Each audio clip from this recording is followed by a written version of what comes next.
Hi, everybody. Thanks for joining the webinar.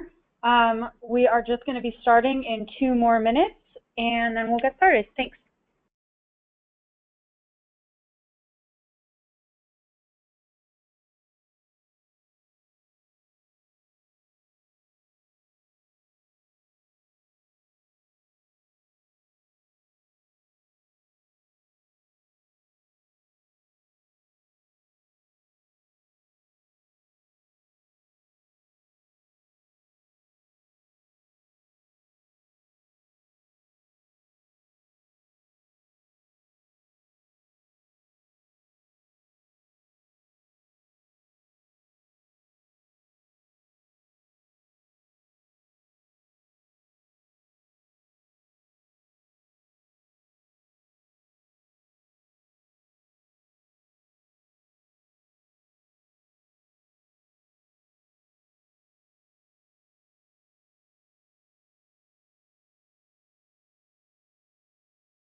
Good afternoon.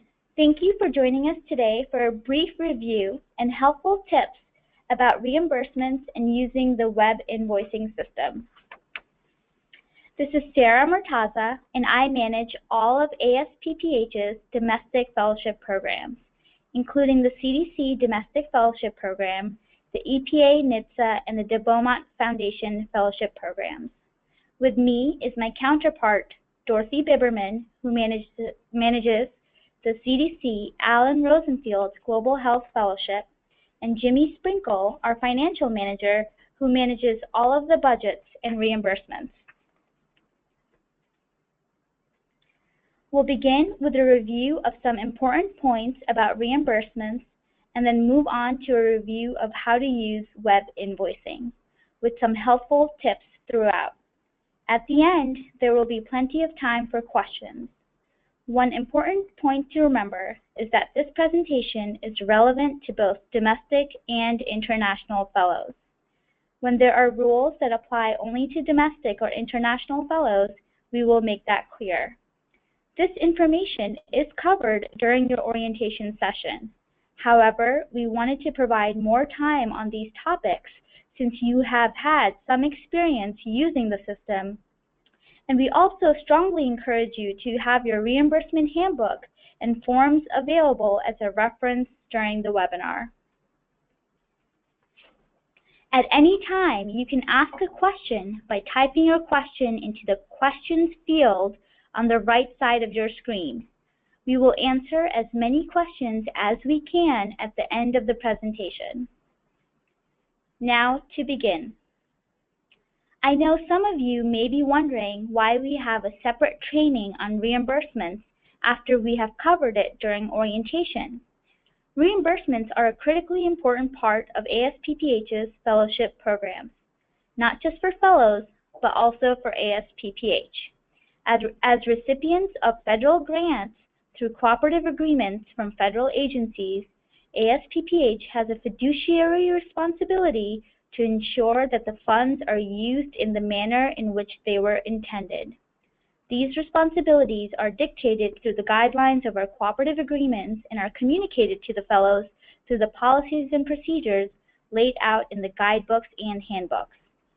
As fellows, you are subrecipients of federal funds through fellowship agreements, and as such, you will always have a fiduciary responsibility to ASPPH and to the federal agency to demonstrate that the funds you receive are being used in an appropriate manner. Another reason reimbursements are important is that financial management is an important part of any career, and learning to plan for and track your budget throughout your fellowship is a good skill to have for the future. On this slide, you can view a list of non-travel items that can be reimbursed. You may also find this list and details under the General Expense Reimbursement Guidelines in your Reimbursement Handbook. On this slide, you can view a list of travel and training-related items that can be reimbursed. You may also find this list and details under the Travel Expense Reimbursement Guidelines in your Reimbursement Handbook. As a reminder, if you have not already done so, please take the time to review the Reimbursement Handbook.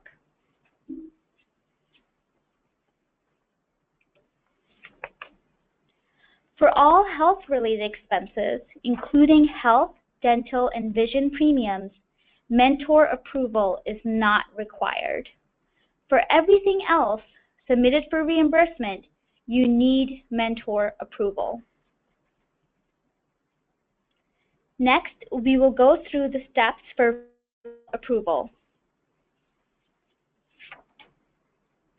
The first step is to speak with your mentor about the travel to make sure the travel and training is in line with your fellowship goals and objectives. Step 2 is to fill out the travel request form shown here, including the budget estimate, and make sure to have your mentor sign. Then you must send the travel request form to ASPPH via email. Please note that all travel request forms should be submitted at least 6 weeks in advance of the trip.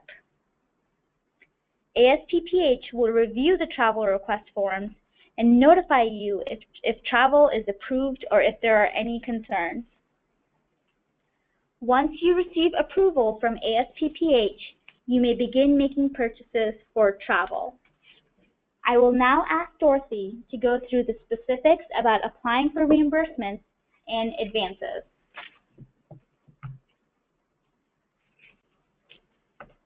Thanks, Sarah. Now I'm going to cover some of the common questions and good practices to make reimbursements easier for you and for ASPPH. And the first question is whether fellows need to save their receipts. Although we do seem to cover this very often, it's still a question that comes up pretty frequently. And the answer, of course, is yes. You do need to provide receipts and other appropriate documentation for every expense that you request reimbursement for. If you're going on a long trip, that might mean that you have to submit 20 or more receipts. And if you're just requesting a health insurance reimbursement, it might just be 1. It all depends on the type of expense. Another important point is that you don't just need to show a receipt, you need to show an itemized receipt, which means that it lists every item purchased and the amount for each item, not just the total. And I'll go over some examples of receipts in a few slides. Now, there are 2 exceptions when receipts are not required. They're both related to international travel and can be found in the International Travel Guidelines section of your reimbursement handbook. But it is important to note here that this does not mean that no documentation is required. It just means that we've developed guidelines for other types of documentation because receipts can be difficult to come by in some cases. So the next question we're often asked is whether you can receive an advance. And the answer is more complicated than a one-word answer. The first thing to understand is what an advance actually means.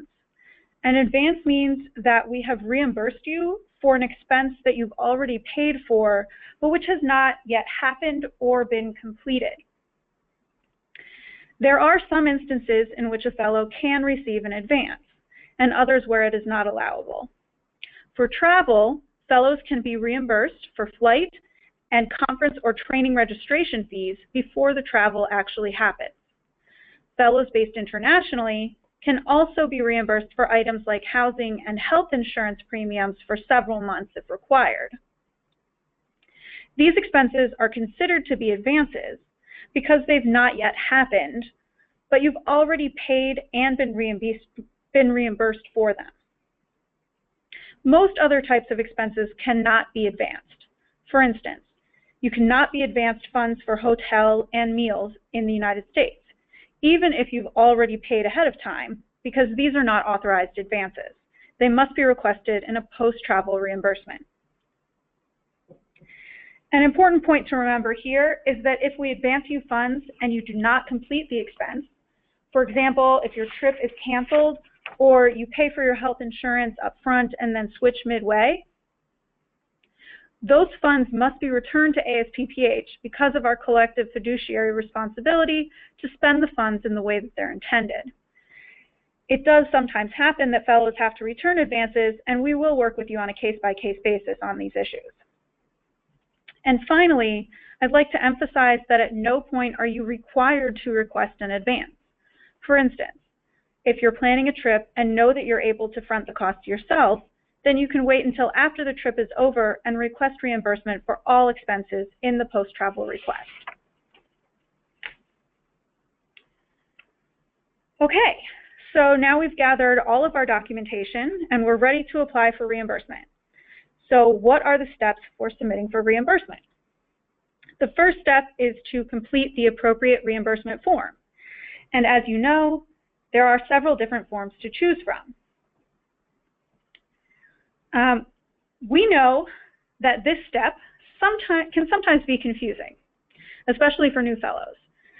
The important things to think about when selecting the correct form are, 1, what is the purpose of the reimbursement? For example, is it a travel expense or a non-travel expense? And 2, is the expense occurring in the United States or internationally? Domestic fellows based in the US have different forms from international fellows, and there are also different forms for US and international travel. The best place to go if you're unsure is the reimbursement handbook, which walks you through all of the forms needed for your fellowship. You can also download these forms from the home page of the fellowship portal.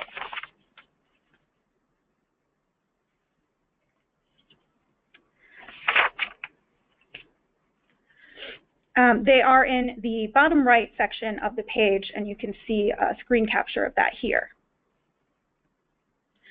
We also encourage you to complete these forms in the Excel documents rather than by hand, because the forms are set up to do many of the calculations for you. However, if you do inadvertently make any changes to any of the formulas, or if you add or delete lines, it could affect the calculations. So it's a good idea to double check the math before you go ahead and submit.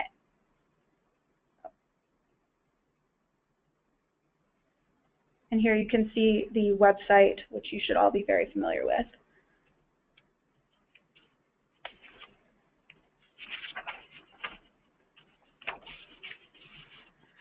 So your form is now complete with all of your expenses, and you're on to step 2, which is to have your mentor sign the form.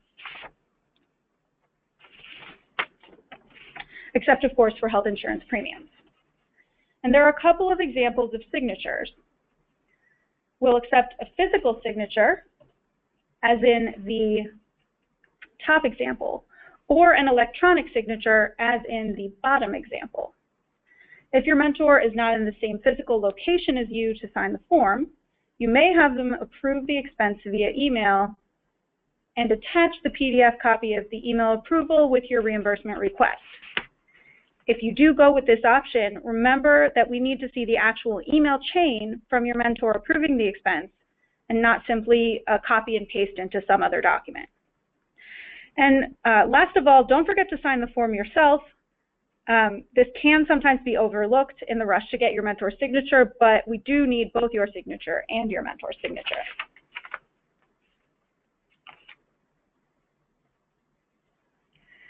And now we're ready for step 3, which is all about your receipts.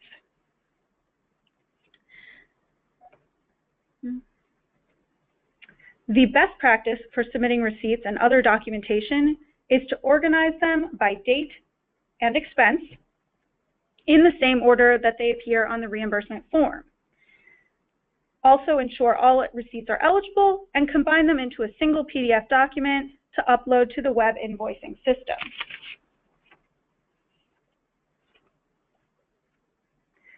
Here are some good examples of receipts. You'll see that both of them are legible. They are labeled with the expense type and date, and they're also itemized. On the left, you see an example of a receipt that does not include tip. On the right, you see a receipt that does include the tip. And notice that both the itemized receipt showing all of the items ordered and the credit card receipt showing the actual amount paid are both included here. Both of these receipts are needed to guarantee full reimbursement for this expense.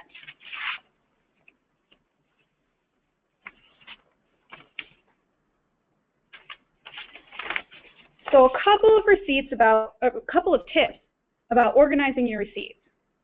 There are apps that you can get for your smartphone that will take a picture of your receipt and convert it into a PDF document. One good example is Tiny Scanner for non-Apple smartphones. And for iPhones, there's the iOS Receipt Tracker. Both of the previous receipts were created using the iOS Receipt Tracker. And of course, if you have access to a scanner in your office, you can also use your original receipts and scan them in that way.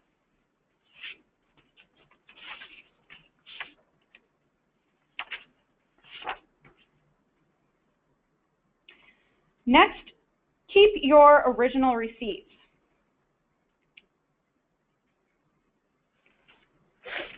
Do not throw them away until after your request has been approved. If there is a problem with the receipt, for example, it's not legible, we'll ask you for another copy. If you don't have it, then we will not be able to reimburse you.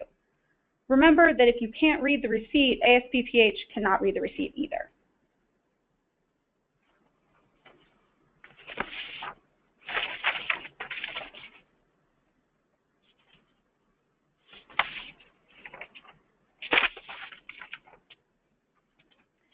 We request that you attach only one PDF document with all of your receipts in the web invoicing system. This is important because we must open every document you submit, and if there are 20 attachments, it takes a very long time. It slows down the reimbursement process for everybody. But it's also important to note that the maximum upload size for any document in web invoicing is 4 megabytes. So if your document is larger than that, you should split it into 2 or 3 documents as long as they're all smaller than 4 megabytes.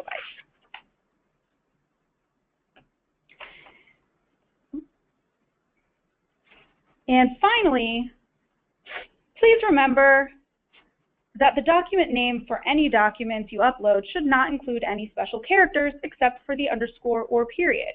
Other types of punctuation and special characters cause an error in the system, which makes it impossible to open the document.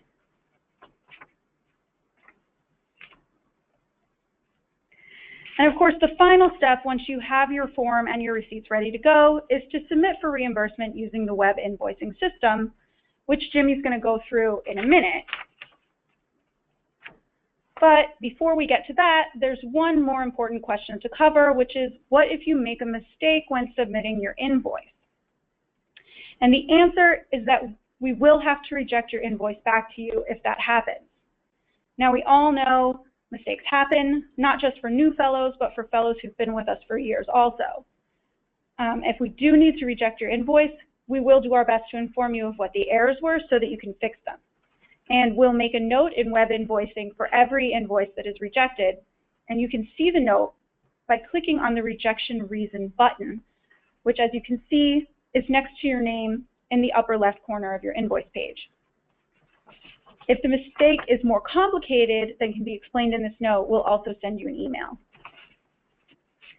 The important thing to remember here is that every error you make in reimbursement form, your documentation, or the web invoicing system leads to a longer wait time to receive your reimbursement.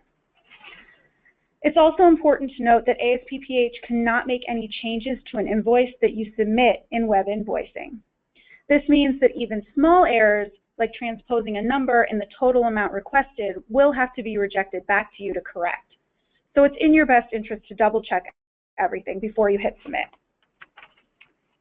And with that, I am going to pass over the presentation to Jimmy, and he's going to go over how to use the web invoicing system including some important tips to make things easier for you and to ensure accuracy. Jimmy. All right. Thank you, Sarah and Dorothy. Hello, everyone. This is Jimmy, the Finance Manager. I'm going to cover submitting invoices into the online web invoicing system. I will go over common errors and show some examples of how to correctly submit into the system. I would like to re-emphasize how important the details are and to make sure everything is correct before submitting into the system. Please go over your form and make sure everything is allowable, the math is correct, and you can clearly read all receipts. If you can't read them, then we won't be able to either. Now let's begin. Step 1, log into web invoicing. This is the home screen that each of you are familiar with. Everyone has their own login and password provided by ASPPH, and we ask that all people keep their original password so we can access your account in case there's a problem or if any assistance to a submission is needed. Step 2, select Create a New Invoice Request.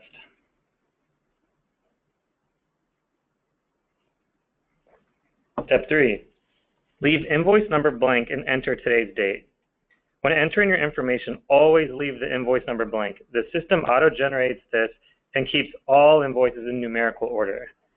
For the document date, always enter the date you are submitting.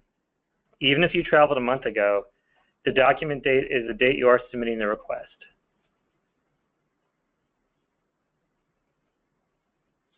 Step 4, enter the description. The description is very important, so be descriptive. We look at everyone's account history before approving any reimbursement, and previous submissions are the first thing we look at. If the description is not clear and accurate, it will be rejected. The following slides provide examples.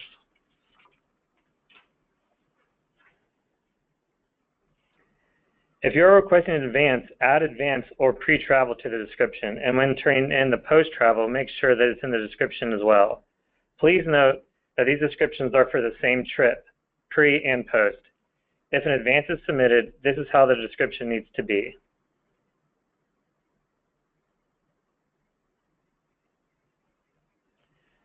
This is an example of health insurance. The top example will be rejected and the bottom will be approved. If you are requesting health insurance, make sure it states the month or the pay period you are requesting.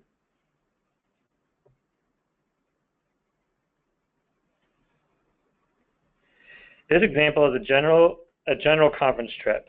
The top example will be rejected and the bottom example will be approved. Please don't be generic with conference or fellowship travel. You will need to add the actual trip purpose to the description field. And note, no advance was requested for this trip, so it doesn't need to start with pre or post travel. Step 5, search expense category. After entering the perfect description, you will now enter the expense category below. Click the binoculars expense category description field. Each web invoicing account is individually named per fellow, and this is why you'll need to search your name for the category description.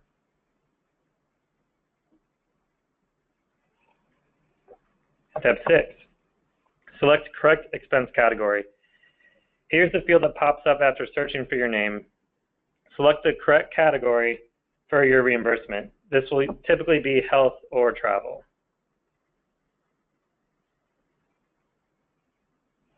Here's an example of a trip to New York City filled out correctly on the domestic travel form. The next slide shows you the correct web invoicing submission. Note that the total amount for this trip is $786.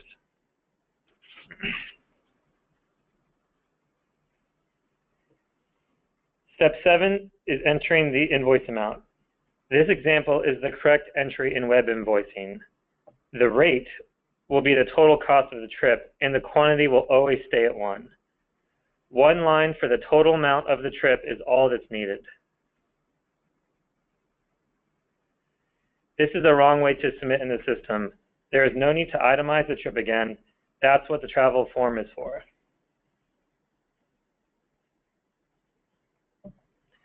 Step 8, add a note. Please continue to use the notes section to explain any special or complex situations to your reimbursement. Step 9, attach all documentation. Please attach only one PDF. If you see a size restriction limit, please split into 2 or 3 documents and it will be small enough to attach. Again, make sure not to have any commas or special characters in the name of the PDF.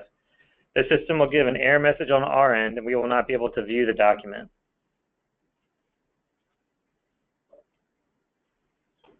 Step 10, you can save or submit. Fellows have the option to save invoices in progress without submitting. Once fellows submit an invoice, nothing will be able to be changed again unless we reject it back to you. And we will only be able to review invoices that you have submitted.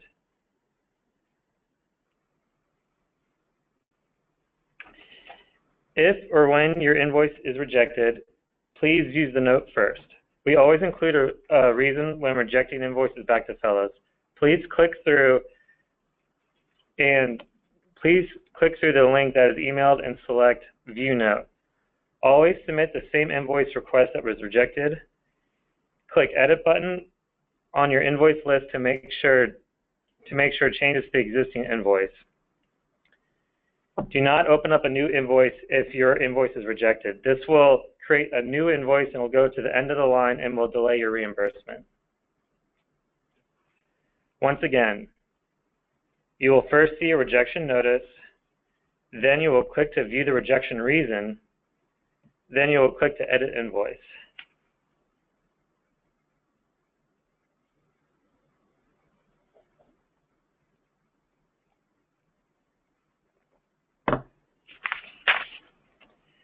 These are the most common reasons invoices get rejected in web invoicing, and we will go over them one by one.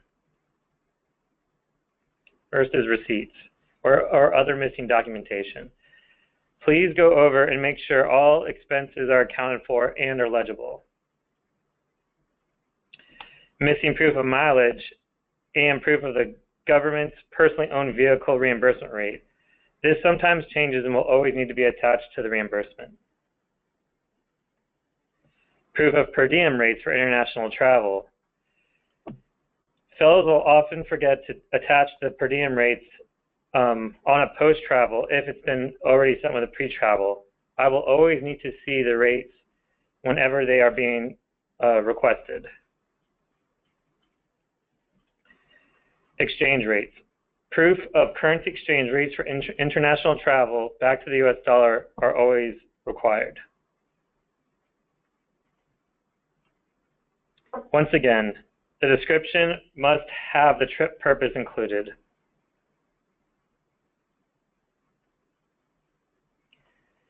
Include all expenses in the post-travel, even if the advance is requested.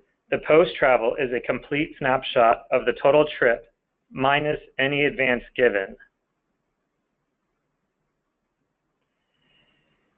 So basically, I will need to see all receipts, even if a flight is being requested before the trip, I will still need to see the flight on the post-travel minus the advanced amount.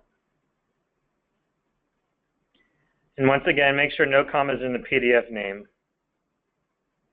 or any other special characters. Make sure your expense form has the necessary signatures. Once again, an email trail from your mentor will suffice if the mentor is not available in person.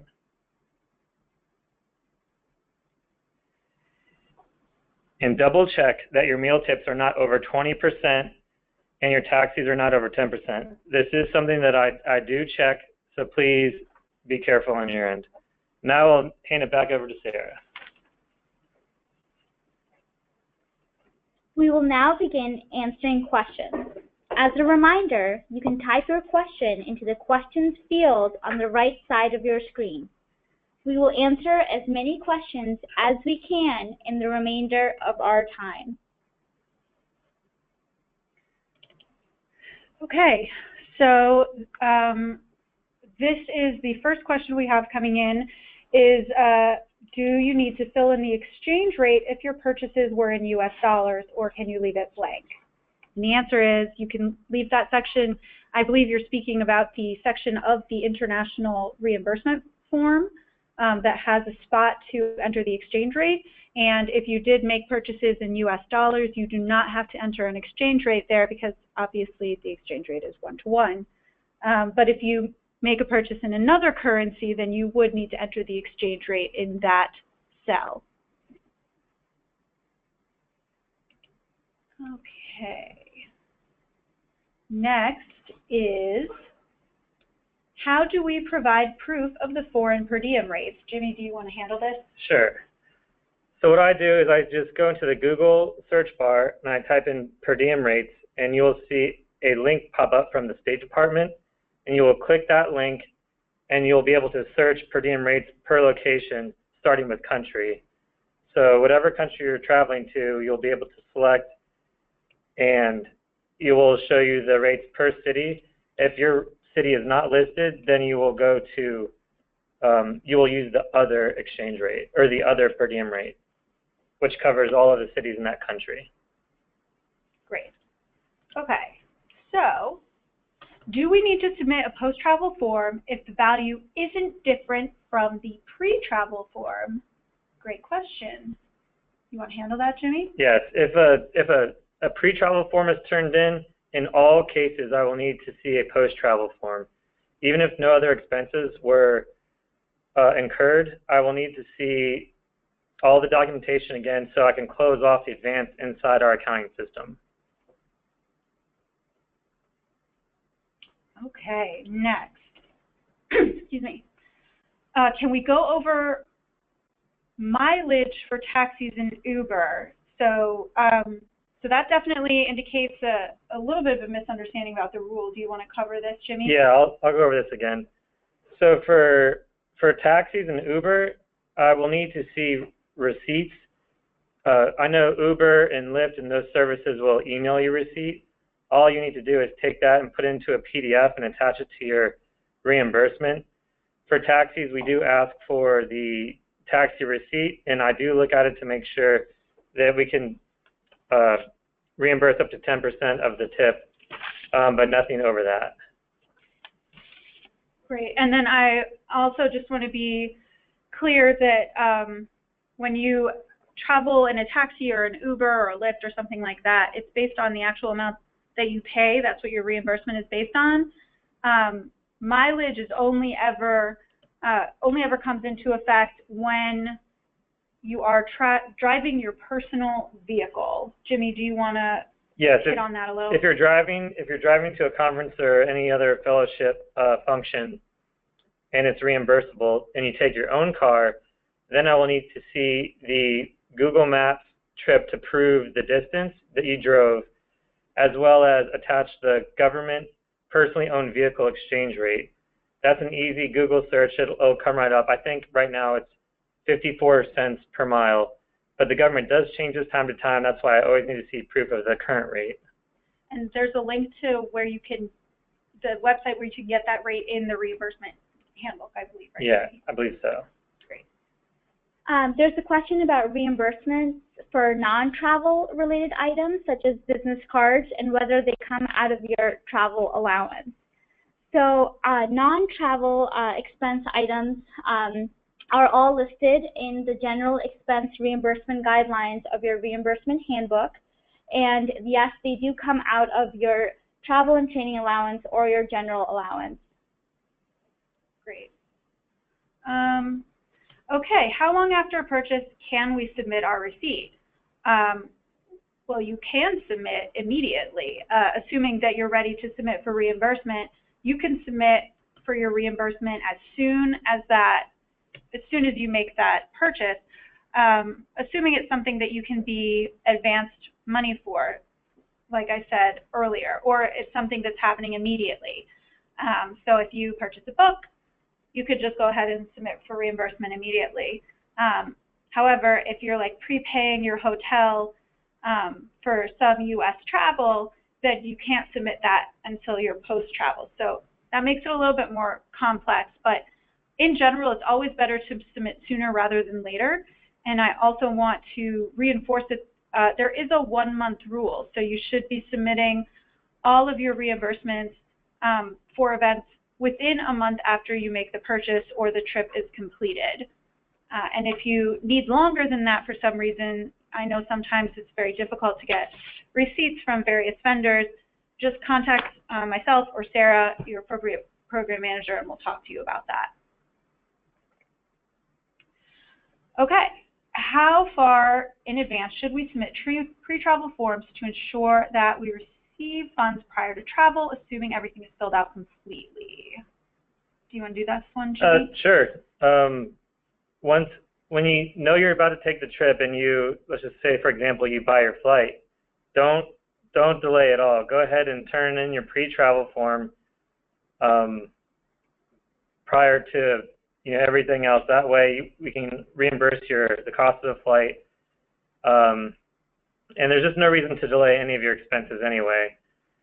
So you don't need to, there's no set rule on how far in advance. If you know you're going to take it in 6 weeks, then turn it in and give yourself a 6-week window. But if you are taking the trip next week, then you can only give a 1-week submission. So there's no set rule. Just turn in as soon as you incur the expenses on the pre-travel. Okay. Please review what receipts fellows need to submit for international travel. So you do need to submit actual receipts for international travel for everything, with the exception of meals, which are covered under M&IE, which stands for Meals and Incidental Expenses. You'll find the rates for that on the per diem page that Jenny was talking about earlier. And you also do not have to save receipts for taxis when traveling internationally. Now, if you can get a receipt, you can certainly submit that. But in a lot of countries, it's not possible to get a receipt. And so that's what the taxi log form is for. And that one is also on the website. And just remember that the taxi log is not a reimbursement form in itself. It's essentially a receipt. So you need to attach it with an actual reimbursement form that goes with that for the expense. There's a question about what other items are reimbursed outside of travel expenses and health insurance. So some items include association memberships, local conferences, books, journals, fellow publications. Please note that books are not reimbursable within the final month of your fellowship unless the mentor approves and provides justification for why it's needed for your fellowship. And as noted earlier, these details are listed under the General Expense Reimbursement Guidelines in your reimbursement handbook. Okay, great. Moving on. This is a great question. Can we receive reimbursement for a conference that we decided not to attend and for which we still needed to incur a portion of the registration cost? So this is a little bit more complicated of an answer. So if you talk to your mentor, you got approval to attend this conference, you made all of the arrangements in good faith, assuming that you were going to attend this conference, and then something happens that is not of your doing, like CDC decides that you need to go on TDY instead of to the conference, some sort of issue like that. In those cases, with mentor approval, you can still be reimbursed for things that you cannot get refunded. A lot of times you can get a credit for your flight. They might refund you for the conference fee, but if they won't and you made all of the expenses in good faith and your mentor approves of it, we'll still reimburse you. But if, as the way it's stated in this question, if you just decide that you don't want to attend that conference, then that's your personal decision and it's on you. So in that case, you cannot be reimbursed. And if we've advanced you funds and then you decide not to attend that conference, you have to pay them back. Okay, next. Can you please clarify how receipts should be labeled in a PDF document? I'm going to throw that one over to Jimmy. Yep, I'll take this one. So for a domestic travel form, I will want to be able to follow the trip by day. So please have all receipts in chronological order and circle the date and the type of expense. So for instance, lunch on 9/22, go ahead right above this receipt, circle the date on receipt and write lunch on 9/22. That makes it really easy for me to follow. And always start every reimbursement with the first page being the expense form. So I will basically take a snapshot of your form and I will go down day by day, and every receipt should be in order. That speeds up the process for me. And then for international forms, on the right-hand column, there is a little column labeled receipt number. So I am looking at that. So go ahead and label your PDF documents 1, 2, 3, and I know if some of these are in foreign currency, if it's hard for me to spot, I can see that you have this receipt labeled on page 4. I can go rescan page 4, and then I'll find the missing expense I couldn't find on the first run. So when you label your receipts on the international travel form, that really helps me out as well. Great, thanks, Jimmy. Okay, we covered that. This is just a general comment, which I didn't know, but apparently for Uber, Uber, the company, automatically applies a tip percentage, and it might be above 10%.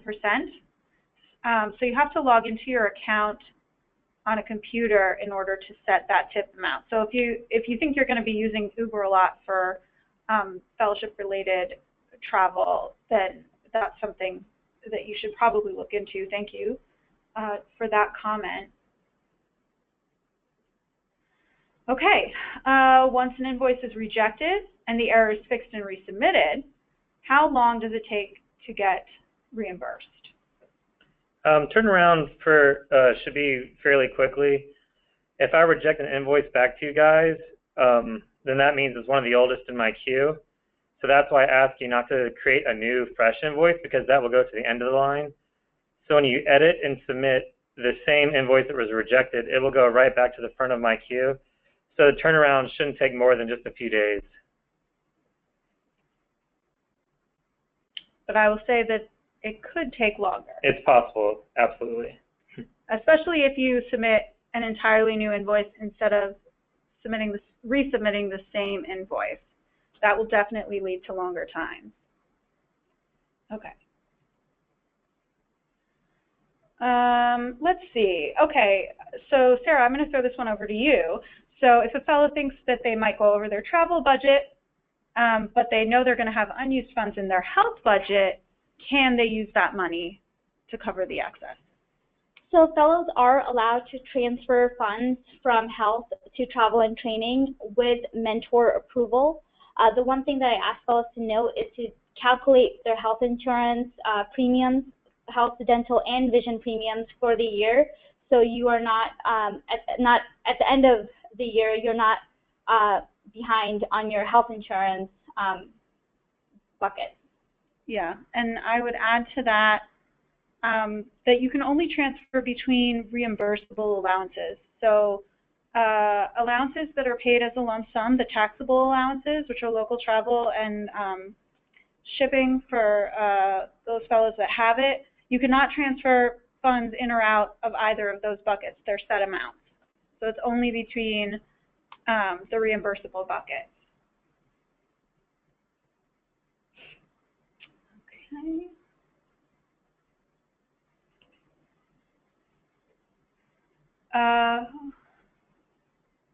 Okay. So let's say that you are taking travel for the fellowship, but then you're extending your trip for personal travel at the end, which is completely fine as long as it's approved. So for instance, let's say that you're based in Atlanta and you are going to Boston for a conference, which is Wednesday to Friday, but you want to stay through Sunday to visit friends. Totally fine. Obviously, Saturday and Sunday are on your own time or on your own money because that's your personal time. And I'm going to ask Jimmy to go over what documentation he needs to show that to show the flight difference. Yes, basically, when you book your flight, I want to see a picture or a snapshot of both flights. So I want to see the flight that you would have taken if you just went for the conference. And then you can show me the flight that you actually took where you took some personal time. We will always go with the lesser of the two amounts. So if the flight that just covers the conference time is $1,000, for example, and then you actually paid $900 to extend your time, then we'll reimburse the $900. If the flight that extended your time goes to $1,100, we will pay for what the flight would have been if you just went to the conference. So any potential overage will be the fellow's responsibility. Awesome. Okay, let's see. If we live in Atlanta and are attending a conference that is in Atlanta, do you get reimbursed for lunch during the conference? And the answer to that is that you can. You can get reimbursed, and the same thing goes for fellows that are based in DC, or even fellows that are based in Pretoria and are attending a conference in Pretoria. You can be reimbursed for that. The only thing that I would say is that just to use your allowance wisely. But in some cases, you're not gonna be able to bring a lunch. There's not gonna be any place to put it. It's not appropriate for you to carry something like that in. If that's the case, sure, you can be reimbursed for lunch. It's not a problem. But if it is possible to bring your lunch, it might be a smarter way to spend your money. But that, of course, is a personal decision.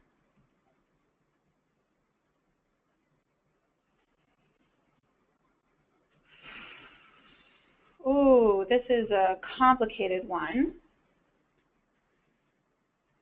If you purchase a flight to a conference, decided not to go, and cannot get your money back for the flight,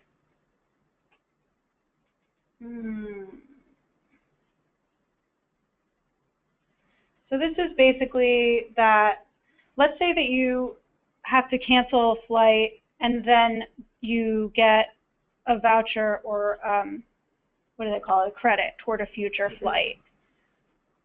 And then how do you document for that?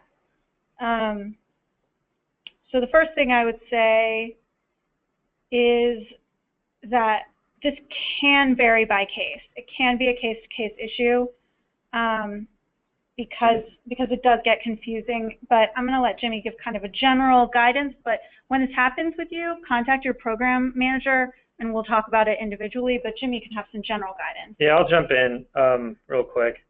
So if a fellow requests an advance for a flight and we reimburse it, then the trip doesn't happen, that advance is still technically open on your account, and I'll need to close it. So I'll need you guys to take the credit or the refunded amount and apply that to your next trip, and we will still reimburse for the costs incurred. But I will need to close that advance off in your system. So I will need to see documentation that you spend $500 on a flight, the airline gave you $450 back, for an example, and then that amount was applied to your next conference. So that's a typical example of how I close out a situation like this. But if anything gets more complicated, definitely talk to either Sarah or Dorothy. Yeah, and the other thing that I would remind everybody of is, well, two things actually. This is assuming that that you did make purchases in good faith and it is reimbursable, not just that you decided not to go to a conference, because then it's not reimbursable per the previous answer. But the other thing to remind everybody of is that if you are reimbursed for a flight, every single part of that flight or the money, or if you get a voucher back or whatever, it needs to be spent on fellowship related activities. So like Jimmy said, you get a voucher, apply it to your next fellowship flight, and that's fine. But if you purchase legs of the flight, you have to use all of them, or you have to reschedule or cancel that flight. You can't just have legs of flights hanging out there that are unused, because we will have to figure out a way to get that money back. Yeah, and just one more thing on this. So if we do reimburse a flight and you simply just don't go, that advance is still hanging out there, and technically you guys are liable. So if you don't give me proof that it was used for something else, the total cost of that advance will actually be due back to ASPPH. So that's why in all cases we will need a post-travel submitted.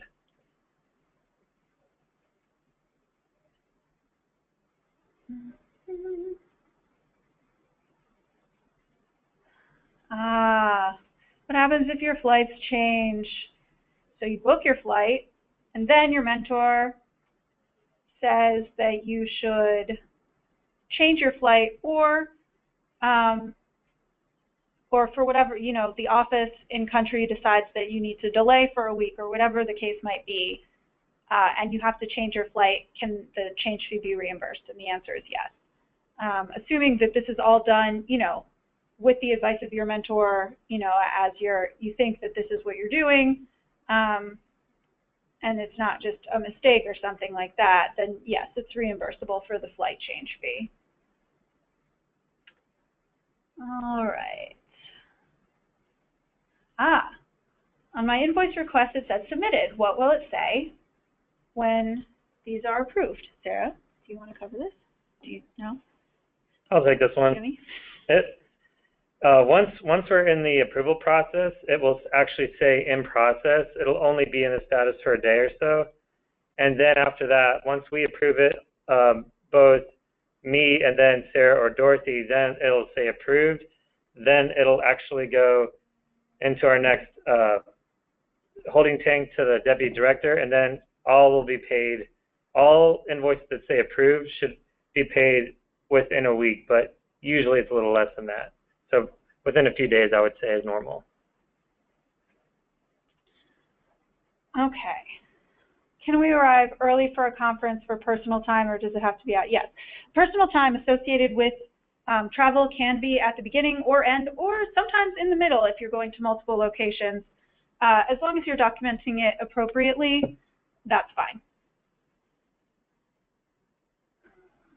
As far as the extending the trip and then documenting the price difference, so in your receipts, I will need to see the cost of both flights, and the one that's allowable, the lesser of the two, is the one I want to see on the travel form.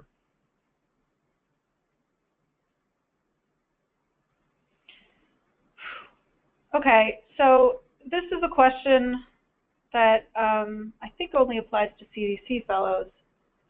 Does it apply to NHTSA also? No, just CDC. So, but it's a good question because there are a lot of you out there. So if you are in the fellowship this year and want to continue into another year, will any unused funds roll over? And the answer is that because we're in the last year of our current cooperative agreement, absolutely not. This year, the cooperative agreement ends and all of the unspent money goes away. So it's absolutely in your best interest to spend your budget. Don't try and squirrel it away because you're not going to get it next year. Even if you are able to renew, which of course is something that we all hope you will be able to do, but we don't know the details about that yet. But even if you are able to renew, there is no way that we can move money from this year to next year. All of the money will be gone, and we'll have an entirely new cooperative agreement and an entirely new pot of money. And for NHTSA and EPA, funds do not roll over between different cooperative agreements. So if you are within the same cooperative agreement, then you can roll your funds over. However, if the cooperative agreement ends, like it is with CDC this upcoming year, you cannot roll your funds over. They go away. What years are EPA and NHTSA in right now? So EPA is in their 4th year, and NHTSA, I believe, is in their 2nd year. Okay, so EPA has another year, NHTSA has another 3 years probably until that becomes an issue. But that's a great question. Okay.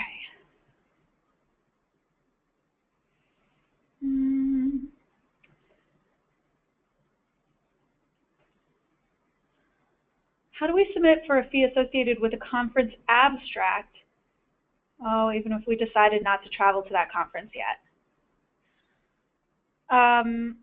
This is a question that I've actually dealt with recently. And so if you're submitting for an abstract, assuming that the fee to submit the abstract is just that, go ahead and request to be reimbursed for it, because that's a fee that's associated with you saying, I am submitting this abstract for you to consider, and I hope that I'll get, accepted, but you haven't paid the registration fee or anything like that yet. So that's just a straight up expense. But if in order to submit the abstract, you have to actually pay to go to the conference itself, and then you decide not to go to that conference, we might have reimbursed you, but then if you decide not to go to that conference, you would have to get that money back to ASPPH. So it's a little bit complicated, and I think, talk to your program manager about it in more detail if you have additional questions, but that is something that's come up recently.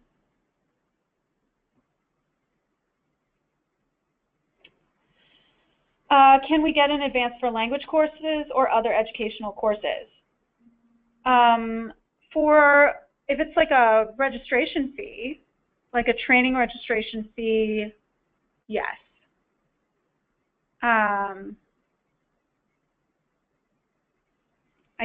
I think I know what you're talking about, and let's talk about it offline.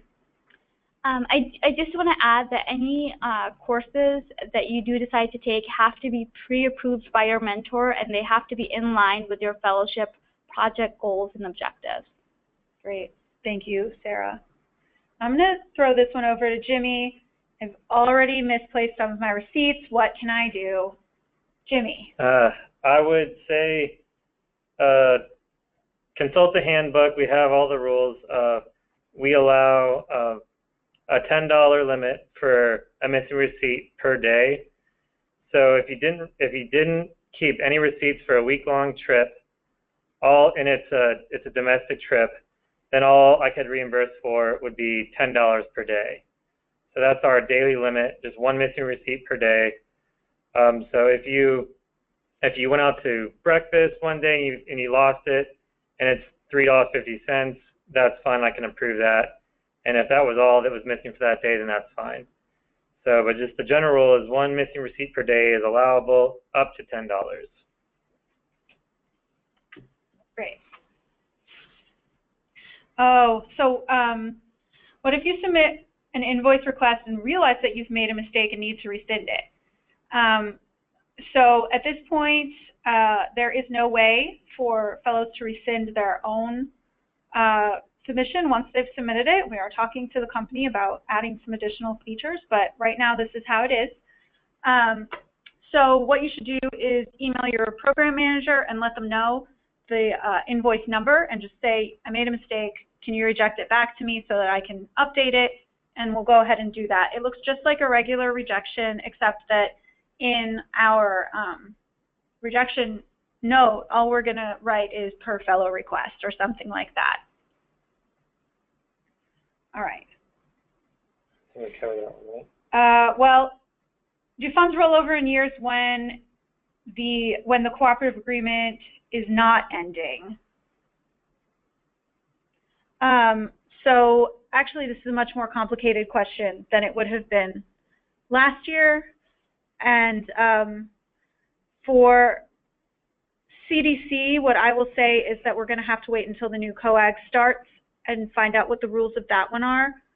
Do you know rules for EPA and NHTSA? So currently for EPA and NHTSA, funds do roll over within the same cooperative agreement. But what I will say is that that used to be how it worked for CDC, and that rule changed very suddenly this past summer, and without much notice for us or for fellows. So it's still within your best interest to spend your funds and not kind of squirrel them away hoping to, maybe be able to use them in the future, because these rules can change, and if they do, that's from the federal agency, and there's really nothing we can do about that.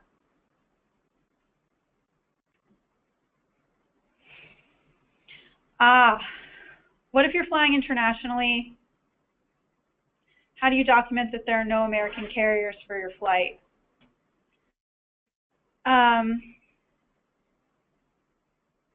So here's what I'll say. If you're flying completely internationally, so let's say you're going from someplace in Africa to someplace in Asia, that flight, you never set foot in the US. And so that is an automatic waiver. If you do not set foot in the US at any point during your flight, you can fly on a foreign airline. It's only when you do set foot in the US, so if you are leaving the US or entering the US, you do have to be on a US carrier. There are absolutely no exceptions to this rule. I can't think of any that we've made in the years that I've been here. Code shares do not apply. Please don't get fooled by code shares. But if you are concerned about something else, let's talk, contact your program manager with the details, and we'll talk about it offline. All right, guys, so it's 3:30, and that is all of our questions that have been submitted. If anybody has any additional questions, please go ahead and enter them now.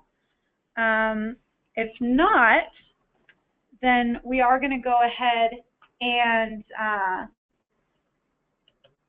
close the webinar because we have reached an hour.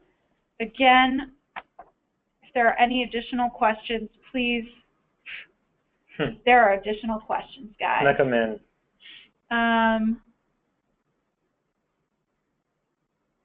If you're going on TDY in Africa and then going to Asia, they're two separate trips.